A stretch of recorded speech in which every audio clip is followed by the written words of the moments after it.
Hello everyone and welcome to another car profile, the BoP test, and as you can see by the car right in front of you, it's the Nissan GTR Gr3 car. Obviously this is well renowned for racing in the Nürburgring 24 hour. I think Kaz actually raced that car. But even so, the GTR is a front engine rear wheel drive car and it's turbocharged, which I don't think we've had yet, an FR car which is turbocharged. So again, another interesting test. It's going to be interesting the fact that most FR cars suffer with power oversteer, and now we've got a turbocharger involved. So, like always, we're going to jump to Brands Hatch first of all. Brands Hatch to test undulations, and also, you know, it's a very stability or downforce track. So, you know, does it handle the corners on the backside of the track very well? Graham Hill Bend down here, very tricky corner. And as you can see by the lap times on the right hand side, we're not going very quick. And one of the things I found with this car was the fact that it's very, very, very gear dependent. So, like other cars where you would like rev the nuts out of it, or you don't rev the nuts out of it, the GTR you do a mixture of two things. You rev the nuts out of it on the straights, but you want higher gears to leave a corner due to the stability issue. And we'll get onto that a bit more at some of the other circuits. Dragon Trail's a really good example, which is the next track we'll visit. As you can see, we're up in our time at the moment. Sector 1 we did a 17.1, that was the best I actually saw, I think, 17.1. Of course, that's around what all the other cars were doing, so we had no huge issues there. One issue I did have with Sector 1 here, Paddock Hill Bend, is the car does suffer with a lot of understeer, and you may have seen this on the lap as well. Of course, I show you all the fastest laps, but we're going for optimum laps here. So as you can see at the moment, it's a 1:22.871 on the bottom right side, but I will show you the exact optimum at the end. We've done a few laps just to get used to it, and as you see there, we finished on the 1:22.871. So that's actually the slowest car we've had to date at Brands Hatch, which is interesting. Now, one thing I will mention as we get to Dragon Trail is I've had to change my wheel. If you've not watched the last video and you're just watching the BoP test, I've had to change my wheel to the G29. Now, I did do the Porsche again at Brands Hatch, and I actually beat my last optimum. So obviously that's just because I was used to it a bit more. So that shows that it's not had a significant impact on the test. So these are genuine results, even though there's been a wheel change, which can affect the test a tiny bit, but not enough to have any serious issues. So here, do you remember I mentioned higher gears? Look at the amount of time we gained there.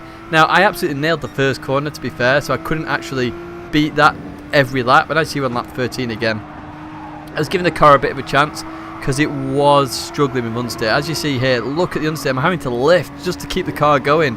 And we used the curb there just to try and get it round. Really struggles with understeer, this car. Obviously because it's an FR car, engine over the front. It's just struggling a little bit. And again, stability issue. So through here, third gear rather than second gear. Now, we'd at Dragon Trail to test curbs as well as that corner there for stability. If you change gear at the wrong point on that corner, by the way, you're going flying in this car. There's a big issue with where you change gear. Nailed the chicane pretty well there. In terms of curb riding, it doesn't mind them. It doesn't really care, as you saw in parts of this lap.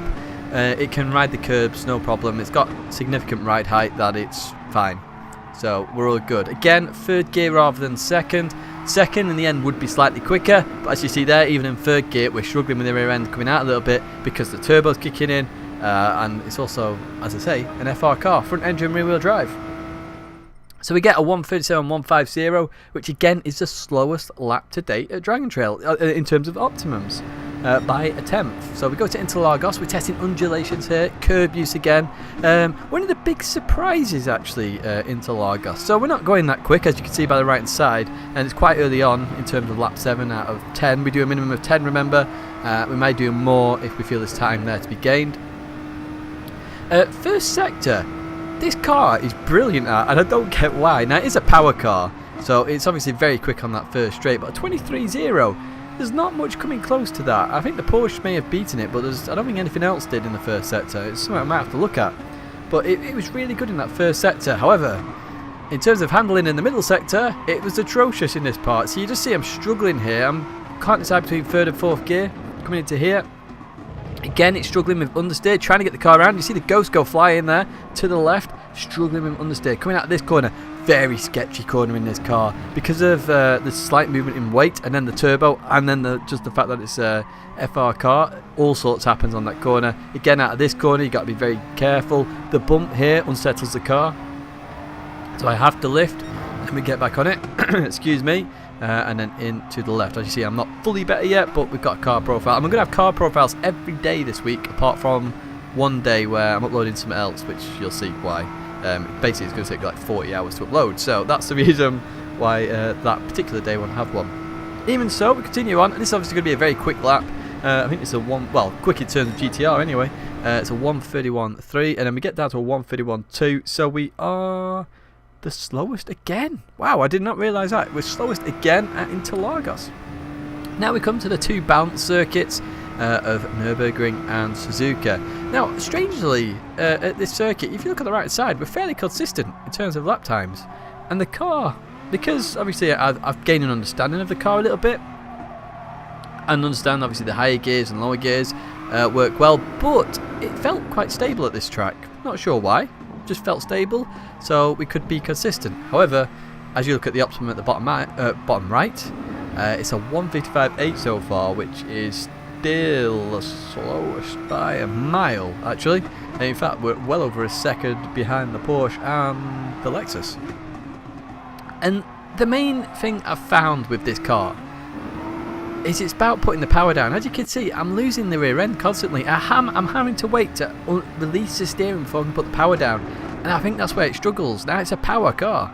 I mean, its top speed, as you see at Suzuka, it's the fastest by miles at the speed trap. But I think because it's struggling to get the power down initially, you can't push it, and therefore you're just losing out on that acceleration out the corner. Yes, you catch it up eventually, but it's too late by that point. You're losing so much time in the corner. Again, the understeer is not helping this car at all. It's a very heavy car, so it's something that we're definitely going to have to look at in terms of pace, because at the moment it's at the bottom of the table, and we'll see how it does on this track, but at the moment it's not doing very well. Now the chicane did struggle a little bit here, mainly because of the exit. Again, it's a second or third gear corner. The bounce of the curb unsettled it, and then you put the power down as well, it sort of unsettles the car, so you've got to really straighten it out. You can see the curb there, just tagging the curb a little bit, and then into the last corner here. Through we go, exit the corner. We're going to get our fastest lap here, and I think our optimum goes down a little bit more. It does go to a 0.8, but it does drop actually to a 0.6, I think. There we go. So we do a few more laps, get to a 0.6 there. Again, the slowest by 4/10. So we are struggling. Now, Suzuka, another surprise, believe it or not. Now, I suppose it's not a surprise in terms of speed. It's quite a fast track, Suzuka. It's a bounce circuit as well. I'm assuming they might do the BoP test at Suzuka, to be fair, because this seems to be where the cars are the closest. But as we come through the first corner, we are doing okay. See, our previous lap was a 59.0. We're going to get close to that again. So coming through here, just that understeer, you see that again. We just have to monitor our throttle a little bit here. Again, into this right-hander. So we lost a little bit because of the understeer earlier on. A 33.2 is not bad. I actually got a 0.0, believe it or not, in that first... Oh, 0.1. Might have been 0.1 or 0.0. But that's fairly fast in terms of all the other cars, which is interesting because that's the handling part of the circuit. Again, Tidgney 1 and 2. It's very good in this part of the track as well. I'm assuming because of the long acceleration period at that last corner. Didn't really struggle with that too much. You get a bit of oversteer, but you can catch it quite quickly. You short shift to fourth gear. Hairpin, I did struggle. So as I've mentioned already, putting the power down is very hard. So you just see me here having to short shifted again because the wheels are spinning up constantly. Now, if you're racing this car, traction control may be handy at traction control 1 to really get the power down. Because obviously, as a human, you can't literally do as many adjustments as a traction controller can, which is why obviously even in the fastest cars in the world, like the FXXK or whatever the hell the Ferrari program is, you know, they have a traction control in there which is very, very sophisticated because it can do it better than we can. But even so, we'll continue on this straight now. This is where you'll see the top speed. So if you look at the speed now, the fastest in the past was the 156, just 156. Very easily in the 157s. I bet we're approaching 158s, to be honest with you. As you can see, we've been fairly consistent again. We're fairly equal with our previous lap. Through here we go. We get a very nice exit to the chicane. We can just put the power down. Gets a bit sketchy there, just with the power band. As I say, this car is very gear dependent where you want to be. And as I say, we get another 0.0. In fact, we get another 0.0 later on as well. So literally make a mistake next lap and another 0.0. So as you see, our optimum 158.8, which is only I don't know, it's not the slowest. The Lancer was slower here. So anyway, there's the spreadsheet, so you can see that for yourself. So it's got 109 power, 100 weight. I think that weight's going to have to come down if we're going to get this car up, because as you see, it's 8 tenths behind the Aston, and it's well over 3 seconds behind the Porsche. So there's a serious issue there in terms of BoP for this Nissan GTR. Just looking at the comments I've put, so it's very gear dependent, as I've mentioned. So third, second gear, very tricky decision there if you're racing this car. Lower gear, to me, if I'm to recommend anything, lower gears out of corners to really help with stability. It doesn't lose that much power. And then rev to the max on the straights to get the most out of that power.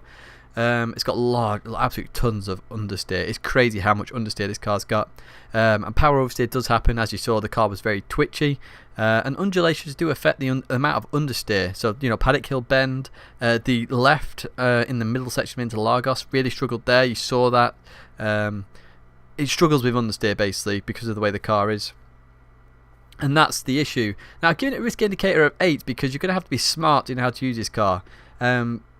Yes, you can stabilise it a little bit, but I didn't think it could go any lower than the Aston, because this car does try and kill you as much as the Aston does. In fact, this might try and kill you slightly more, but it's more controllable because you've got more decisions you can make to improve it. But yes, so it's an 8, the same as the Aston at the moment. Obviously, this Nissan needs to improve 100%. It's way too slow, so we'll definitely be having a look at that. That's it for now for this car profile. I say there's going to be a lot of them this week, so we'll get up to halfway at least this week. So next is a Honda NSX. If you've got any recommendations, that list goes miles down now, so if you want to bump something up, it's only going to get bumped up very far, to be honest with you. But that's it for now. Thanks very much for watching. I'll see you in the next one.